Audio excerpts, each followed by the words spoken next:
사랑하는 성도님들, 오늘 십자가를 향하여 걸어가신 우리 예수님의 고난주간을 기억하고 묵상하며 이 자리에 둘째 화요일에 나오신 우리 성도님들 환영하며 축복합니다. 먼저 한 가지 광고 말씀드리며 내일 수요일 평소와 같은 7시 30분이 아니라 동일하게 8시에 진행된다는 점 유의해 주시면 감사하겠습니다.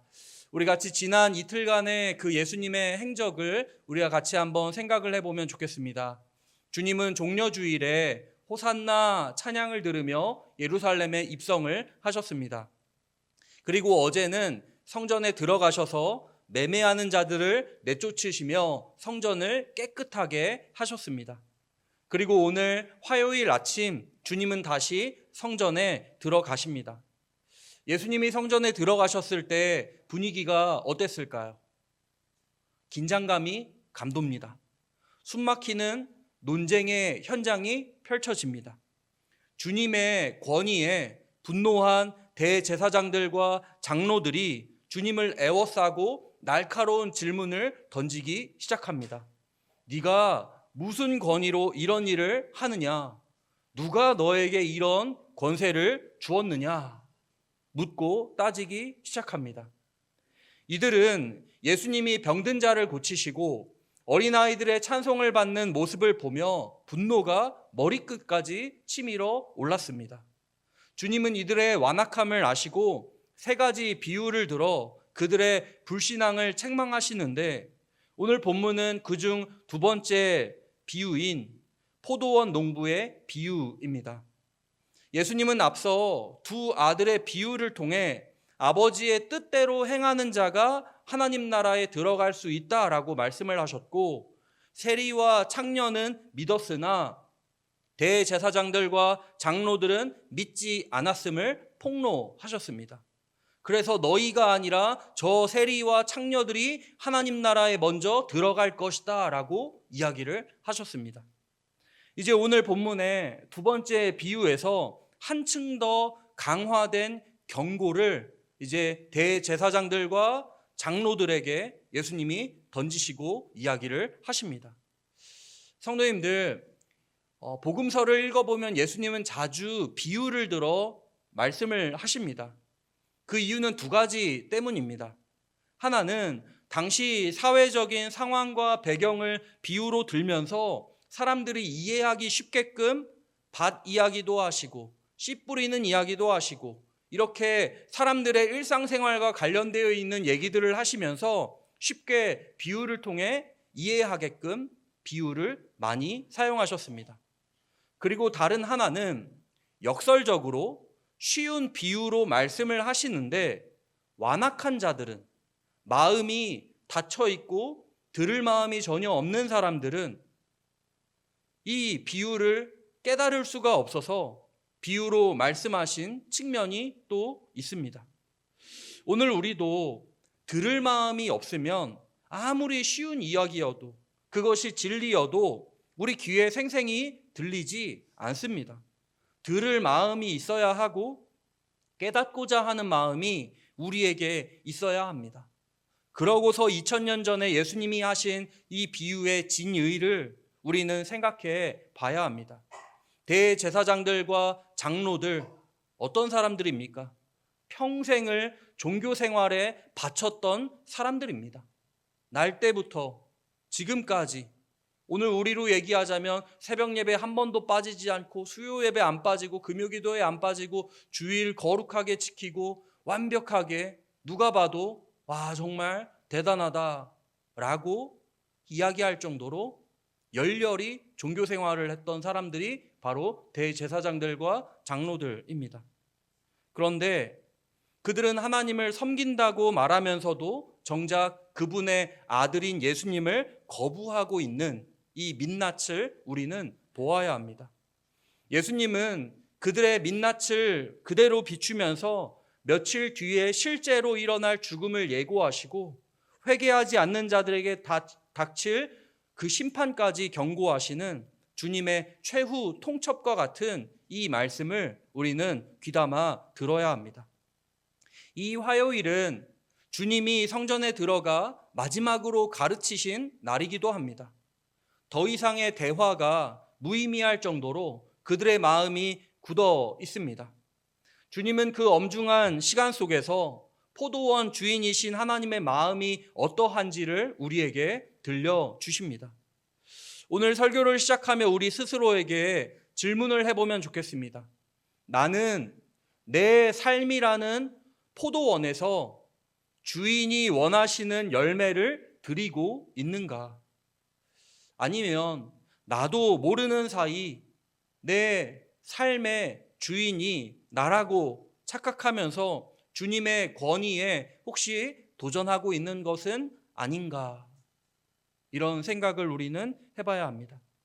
이 시간 비유 속에 담긴 하나님의 절절한 인내와 사랑, 그리고 거절당하신 예수님이 어떻게 우리 삶의 머릿돌이 되시는지를 깊이 묵상하고자 합니다.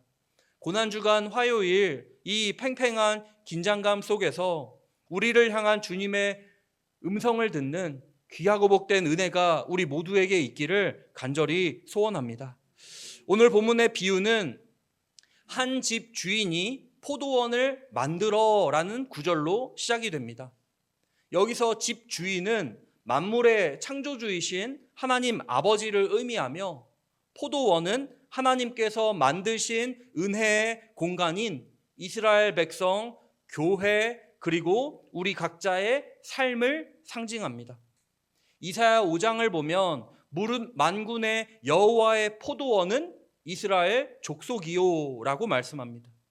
시편 80편에서는 주께서 한 포도나무를 애굽에서 가져다가라고 말씀합니다. 구약 성경 곳곳에서 이스라엘 백성을 가리켜 포도원이라 하고 또 포도나무라고 하는데, 이스라엘 백성을 가리켜 포도원이라고 하는 비유하는 가장 큰 이유는 하나님이 바로 그 포도원의 주인이시고 그리고 열매가 있어야 함을 강조하기 위해서 포도원과 포도나무로 이스라엘 백성들을 자주 그렇게 비유하면서 강조하고 있습니다.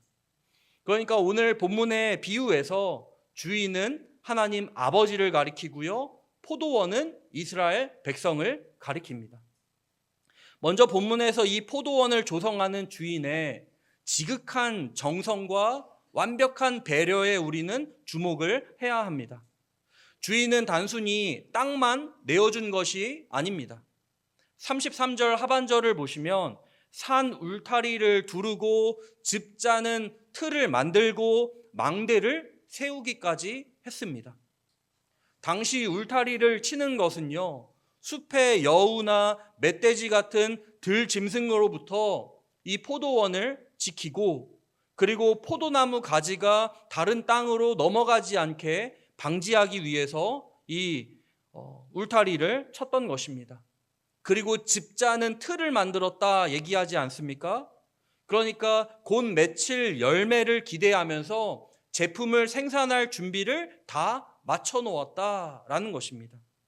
망대는 도둑을 감시하는 동시에 농부들이 너무 더우면 잠시 가서 쉴 수 있는 거처가 되었습니다. 그러니까 하나님은 포도원을 그냥 농부들에게 맡기신 것이 아니라 야 알아서 해라고 하신 게 아니라 울타리도 그리고 포도즙 틀도 그리고 망대도 세우시면서 세심한 배려를 이들에게 하셨다라는 겁니다.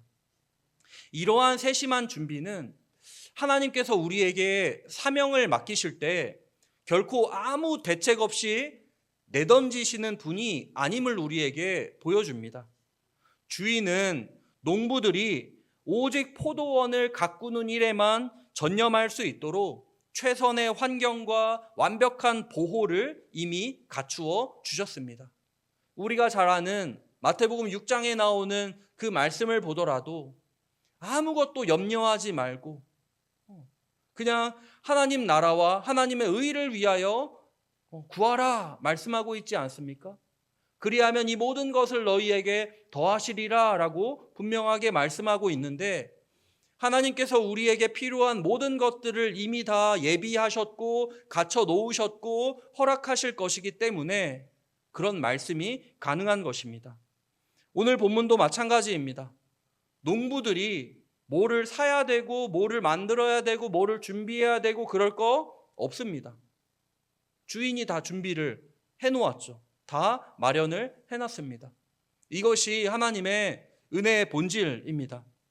오늘 우리가 이 자리에 있는 거, 직분자로서 봉사하며 섬길 수 있는 거, 우리의 일터에서 일할 수 있는 건강과 환경을 가진 거, 모두가 주인이신 하나님이 미리 둘러주신 울타리와 망대 덕분이다라는 것입니다. 그런데 여기서 중요한 반전이 일어납니다. 주인은 이렇게 완벽하게 배려하고 준비된 포도원을 농부들에게 주고 새로 주고 타국으로 떠납니다. 이는 주인과 농부 사이에 분명한 계약 관계가 성립되었음을 우리에게 알려줍니다. 주인은 포도원을 직접 운영할 수 있지만 농부들에게 그 권한과 책임을 위임했습니다. 이것이 바로 성경이 말하는 청지기의 원리입니다. 우리가 오늘 본문을 통해 잊지 말아야 할 첫 번째 진리는요, 우리는 소유자가 아니라 청지기라는 사실입니다. 우리가 주인이 아니라 하나님이 주인이시다라는 것입니다. 당시의 관습에 따르면 포도나무는 심은 후 최소 5년은 지나야 제대로 된 열매를 맺었습니다. 주인은 그 긴 세월 동안 농부들이 먹고 살 수 있도록 모든 비용을 감당하며 기다려 주었습니다. 이 떠나 있음의 시간은 주인이 농부들을 무관심하게 방치한 것이 아니라 그들을 온전히 신뢰하며 사명을 감당할 기회를 주신 시간입니다. 성도님들, 고난주간 화요일에 이 비유를 듣고 있던 유대 종교 지도자들은 자신들이 바로 이 포도원을 맡은 농부들이라는 사실을 깨달아야 했습니다. 그들은 하나님께서 맡겨주신 성전과 하나님의 백성이라는 포도원을 아름답고 건강하게 관리하는 청지기들이었습니다. 그러나 그들은 시간이 흐르자 주인의 정성을 망각한 채 어느새 그 포도원이 자기들의 것인 양 주인 노릇을 하기 시작한 것입니다. 이 본문을 보면서 예수님 당시의 종교 지도자들 진짜 나쁜 놈들이네 하고 끝나면 안 됩니다. 오늘 우리에게도 동일한 질문을 던집니다. 우리는 하나님이 우리에게 허락하신 가정, 교회, 직장, 건강, 그리고 삶이라는 포도원 주인이 누구라고 생각을 하십니까? 오랜 시간 그것을 누리고 소유하고 있다 보니 어느새 내 것이라는 생각에 혹시 빠져 있지는 않은지 우리 자신을 돌아봐야 합니다. 하나님께서 잠시 우리 눈에 보이지 않는다고 해서 우리 인생의 주권을 우리 마음대로 휘두르고 있는 건 아닌지 우리 자신을 점검해 봐야 합니다. 34절 말씀에 따르면 결산의 때가 임합니다. 열매 거둘 때가 가까움에 그 열매를 받으려고 자기 종들을 농부들에게 보내니라고 기록하고 있습니다. 주인은 지금 농부들에게 무리한 요구를 하는 것이 아닙니다. 계약에 따라 마땅히 드려야 할 주인의 몫을 요구하고 있는 것입니다. 하나님께서 우리에게 요구하시는 것 무엇입니까? 우리에게 원하시는 열매 무엇입니까? 그것은 단순히 종교적인 형식이나 잎사귀만 무성한 거칠애가 아닙니다. 이사야 5장 말씀을 보면 주님은 우리에게서 사랑과 공의라는 하나님 나라의 열매를 찾으신다라고 말씀합니다. 하나님이 우리에게서 발견하고 우리에게 요구하시는 열매는 사랑과 정의입니다. 우리가 이웃을 사랑하고 정의로운 삶을 살며 눈물 흘리는 자들의 눈물을 닦아주고 그들의 피로를 채워주고 그들을 도와주고 하나님께 온전한 감사를 드리는 삶 자체가 주인이 요구하시는 포도원의 소출입니다. 하나님은 우리 인생의 포도원에서 하나님을 하나님으로 인정하는 순종의 열매를 기대하고 계십니다. 결산의 때는 반드시 옵니다. 주인께서 우리에게 열매를 요구하실 때 어떤 열매를 내어 놓으시겠습니까? 하나님, 저는 저 성질나는 XX 때문에 사랑도 용서도 아무것도 못했습니다 하시겠습니까? 아니면 하나님, 더 사랑하고 더 용서하지 못해 죄송하지만 주님의 은혜를 기억하며 사랑하며 살기 위해 노력을 했습니다 하시겠습니까? 주인이 베풀어 주신 그 놀라운 울타리와 망대의 은혜를 우리는 기억하면서 우리가 가진 모든 것이 하나님의 것임을 인정하고 주님이 기뻐하시는 풍성한 열매로 응답하는 충성된 농부들, 청지기들이 되시기를 주님의 이름으로 축원합니다. 우리는 주인의 지극한 정성과 우리가 청지기라는 사실을 생각해 봤습니다. 이제 본문 35절 말씀부터 그 은혜의 공간에서 벌어지는 인간의 무서운 반역과 탐욕의 현장을 우리는 목격하게 됩니다. 주인은 수확기가 되어 마땅히 받아야 할 열매를 얻기 위해 종들을 보냈습니다. 그런데 소작농들의 그 농부들의 반응은 상상을 초월합니다. 오늘 본문 35절과 36절에 나오는 내용인데요. 그들은 종들을 잡아 하나는 심히 때리고 하나는 죽여버리고 하나는 돌로 쳐버립니다. 주인이 인내하며 더 많은 종들을 보냈지만 그들은 똑같이 악행을 저질렀습니다. 여기서 종들은 구약시대에 하나님이 끊임없이 보내셨던 선지자들을 의미합니다. 하나님은 이스라엘이라는 포도원에 이사야, 예레미야, 에스겔 같은 선지자들을 무수히 보내셨습니다. 그러나 이스라엘의 지도자들과 백성들은 하나님의 말씀을 듣기보다 그 사람들을 핍박하고 죽이는 길을 택했습니다. 이것은 단순한 실수나 오해가 아닙니다. 하나님께 드려야 할 열매가 없었거나 혹은 그 열매 전부를 자기들이 차지하겠다는 적극적이고 의도적인 불순종이었습니다. 그런데 여러분, 37절에 담긴 주인의 반응을 한번 보십시오. 이 대목은 우리의 이성을 뛰어넘는 하나님의 말할 수 없는 인내를 우리에게 보여줍니다. 주인은 마지막 승부수를 던집니다. 내 아들은 존대하리라. 내 아들을 보내겠다 결심을 합니다. 상식적으로 생각해 보십시오. 종들을 죽인 자들에게 아들을 보내는 것은 아들을 위험에 빠뜨리는 어리석은 행동이지 않습니까? 그러나 이것은 주인의 어리석음이 아니라 한 명이라도 더 돌이키기를 원하시고 어떻게든 관계를 회복하시려는 하나님의 절절한 사랑의 결정체입니다. 하지만 탐욕의 눈이 먼 농부들은 이 마지막 기회마저 파멸의 도구로 삼습니다. 38절 말씀입니다.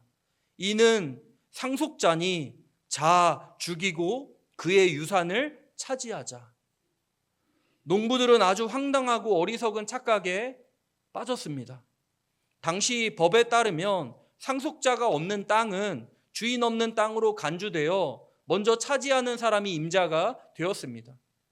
그들은 상속자만 없애면 이 포도원이 온전히 자기들의 것이 될 것이라고 믿었던 겁니다. 이것이 바로 죄의 본질입니다. 내 인생의 주인은 나다. 모든 것은 다 내 것이다. 내 시간과 재물에 하나님은 간섭하지 못한다. 라는 생각이 결국 주인의 아들을 내쫓게 만듭니다. 성전에서 기득권을 누리던 대제사장들과 장로들은 예수님을 메시아로 인정하는 순간 자신들의 모든 특권이 사라질 것이 두려웠습니다. 그래서 그들은 이 예루살렘 성은 우리의 것이다. 이 종교적인 권위는 우리의 것이다. 라고 외치며 하나님의 아들을 밀어냈던 것입니다.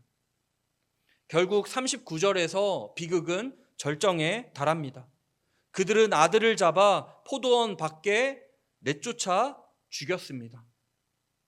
이 말씀은 며칠 뒤 실제로 일어날 사건을 그대로 예고합니다. 하나님의 아들이신 예수님은 예루살렘 성문 밖 골고다 언덕에서 십자가에 못 박혀 죽임을 당하셨습니다. 농부들이 아들의 피로 포도원을 더럽히지 않으려 밖으로 내쫓았던 것처럼 유대의 지도자들은 거룩을 가장하며 예수님을 영문 밖으로 끌어냈습니다. 성도님들, 이 비유 속에 나오는 이 농부들의 모습 참 가증스럽지 않습니까? 주인의 은덕을 어떻게 다 잊고 천인공노할 일이지요. 아들을 죽이겠다 라고까지 하는 모습은 우리에게 있을 수 없습니다. 그런데 혹시 우리에게 이와 비슷한 마음이 있을 수 있지는 않을까요? 우리 역시 주님이 베풀어 주신 은혜의 포도원에 살고 있으면서 결산의 때가 오면 이것은 내 노력으로 얻은 것인데 왜 하나님께 드려야 하냐며 분노하고 있지는 않을까요? 언제나 내 것을 하나님 앞에서 감추고 있지 않을까요? 하나님은 우리에게 순종과 사랑의 열매를 찾으시는데 우리는 여전히 내 인생의 상속자인 예수님을 내몰고 내가 하고 싶은 대로, 내가 믿고 싶은 대로, 내가 왕이 되고 주인공이 되려고 하고 있지는 않을까요? 이 고난주간 화요일 주님은 우리에게 최후 통첩을 던지십니다. 아들을 죽여서라도 포도원을 차지하겠다는 탐욕은 결국 아들을 잃는 것이 아니라 자기 자신을 잃어버리는 길이라고 우리에게 말씀합니다. 하나님은 오늘 우리에게 아들을 잃을 각오로 우리를 찾으시는 그 절박한 사랑을 우리에게 보여주고 계십니다. 우리는 선택해야 합니다. 내 인생의 주도권을 내가 쥐고 아들을 외면하는 농부가 될 것인가? 아니면 지금이라도 내 탐욕의 손을 내려놓고 아들을 영접하는 청지기가 될 것인가? 이 시간 우리 안에 도사리인 주인 노릇하려는 욕망을 우리 모두 회개하며 아들을 죽기까지 내어주신 하나님의 그 깊은 사랑 앞에 엎드리는 은혜가 있기를 간절히 소원합니다. 사랑하는 성도님들, 이제 비유는 결말을 향해 치닫습니다. 주님은 아들을 죽인 농부들의 이야기를 마치신 후 그 자리에 있던 종교 지도자들에게 날카로운 질문을 던지십니다. 40절 말씀입니다. 그러면 포도원 주인이 올 때에 그 농부들을 어떻게 하겠느냐?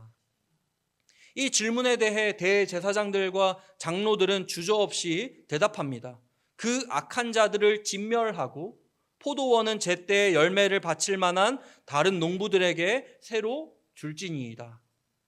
이 대답은 매우 정확한 정의의 실현처럼 보입니다. 하지만 여기에 무서운 영적 아이러니가 있습니다. 그들은 지금 자기들의 입으로 자신들을 향한 사형 선고를 내리고 있다라는 것입니다. 그들은 이 비유 속의 악한 농부가 사실은 자신들이라고 전혀 생각을 하지 못했던 것입니다. 나와는 상관없는 것으로 나는 아니지요 하고 있는 이 종교 지도자들의 모습을 우리는 목격해야 합니다. 아마도 그들은 자신들을 포도원 그 자체인 이스라엘로 생각했고 악한 농부는 이스라엘을 괴롭히는 로마 병사들이나 이방인들이라고 착각을 했을 것입니다. 그러나 주님은 그들의 대답을 그대로 받으셔서 그들 자신을 정죄하십니다. 이제 주님은 비유의 이미지를 포도원에서 건축의 돌로 바꾸시면서 시편 118편 말씀을 인용하십니다. 건축자들이 버린 돌이 모퉁이의 머릿돌이 되었나니 이것은 주로 말미암아 된 것이요 우리 눈에 기이하도다.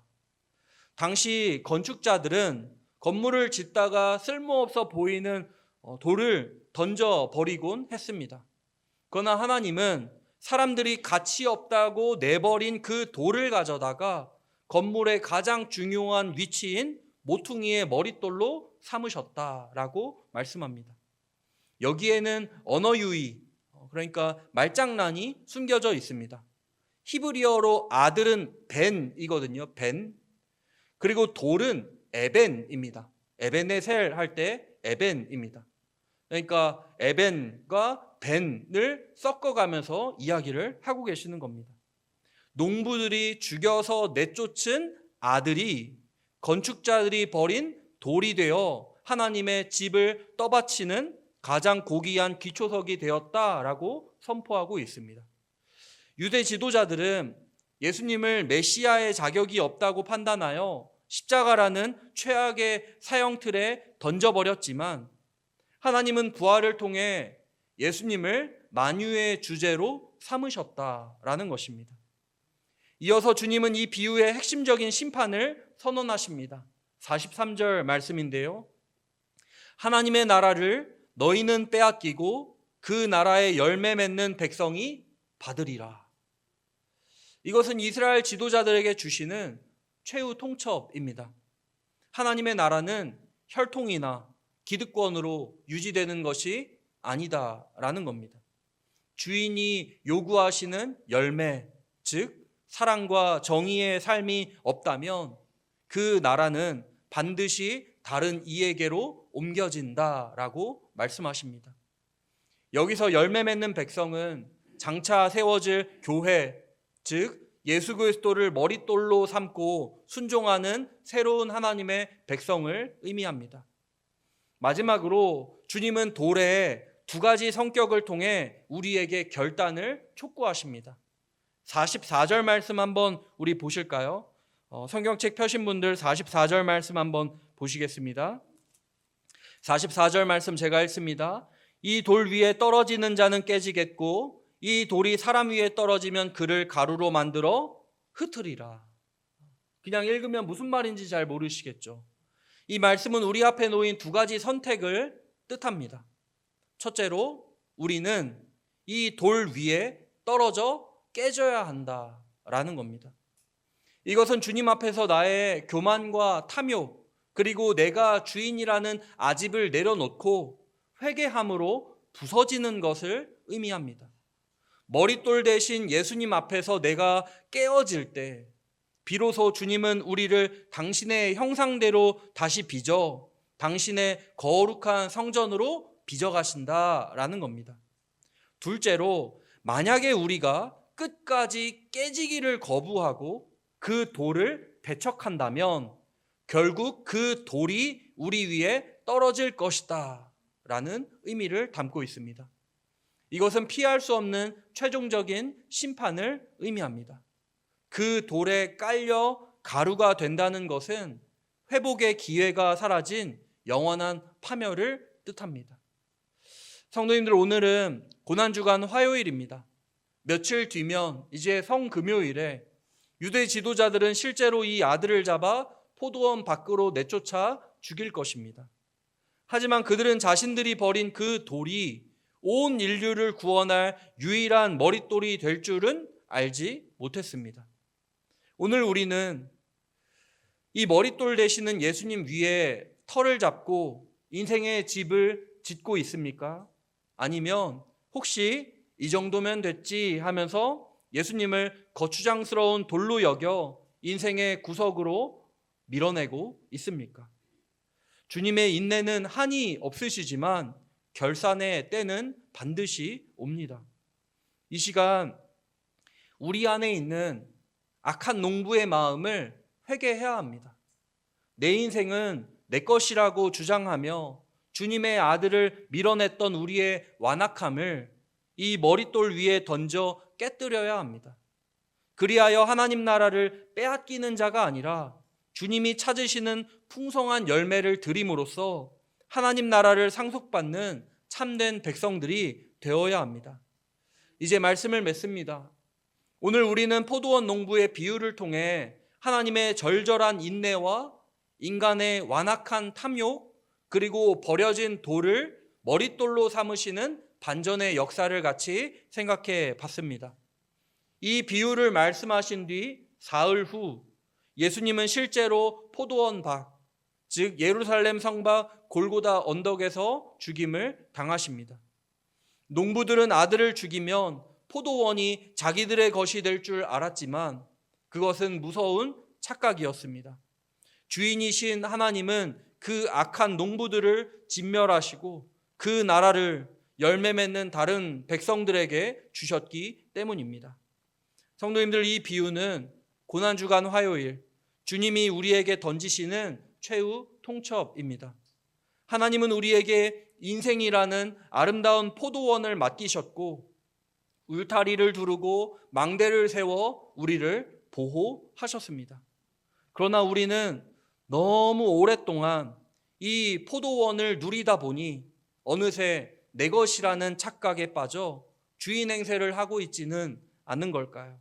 내 시간, 내 물질, 내 재능, 내 자녀, 심지어 내 목숨까지도 하나님의 것이 아닌 나의 것이라 주장하며 주인이 보내신 아들의 권위를 밀어내고 있지는 않은지 우리 자신을 돌아보고 점검해 봐야 합니다. 우리 앞에는 두 가지 선택의 길이 놓여 있습니다.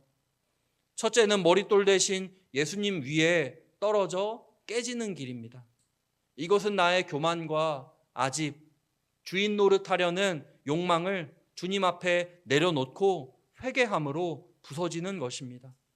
우리가 주님 앞에서 깨어질 때 비로소 주님은 우리를 당신의 형상대로 다시 빚으시고 하나님 나라의 열매를 맺는 백성으로 세워 주십니다.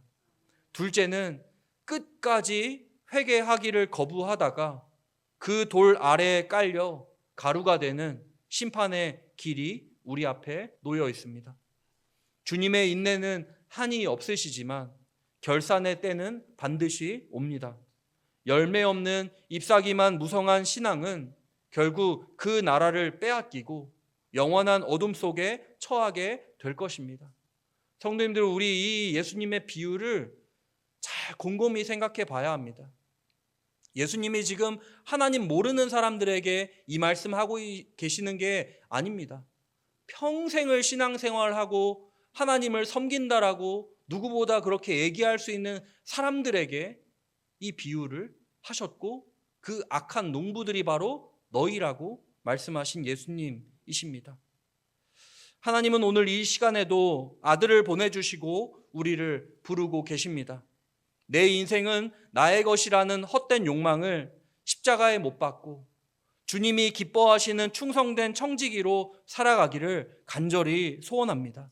그리하여 하나님 나라를 빼앗기는 자가 아니라 머릿돌 대신 주님 안에서 함께 지어져 가며 풍성한 생명을 누리는 참된 백성이, 그런 백성이 우리 모두가 되기를 간절히 소원합니다. 우리 같이 찬양하고 기도하도록 하겠습니다.